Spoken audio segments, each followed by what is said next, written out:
እንዴት ዋላችሁ የከተማችን ነዋሪዎች?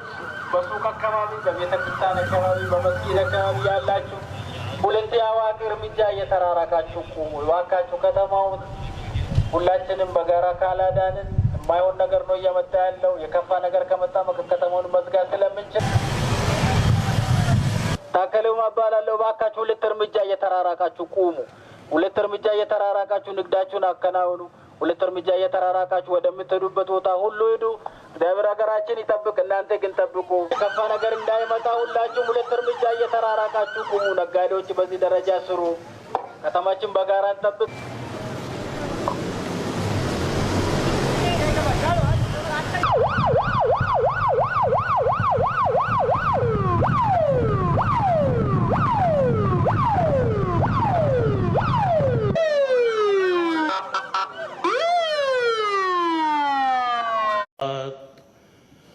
بل أحياء ولكن لا تشعرون ولنبلونكم بشيء من الخوف والجوع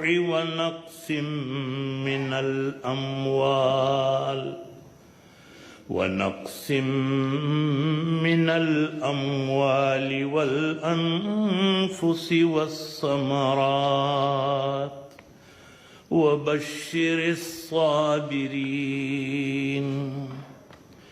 الذين إذا أصابتهم مصيبة قالوا إنا لله وإنا إليه راجعون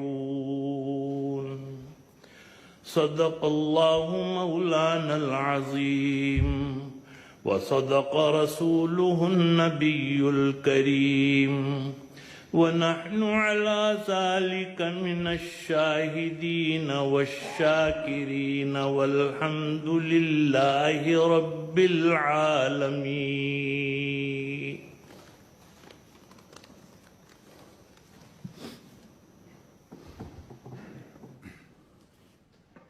These verses are called the verses of patience, which provide comfort and reassurance. Here is the translation of these verses.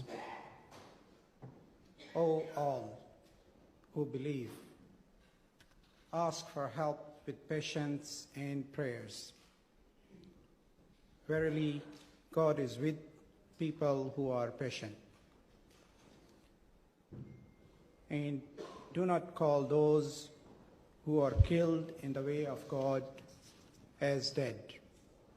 In fact, they are alive, but you do not realize this.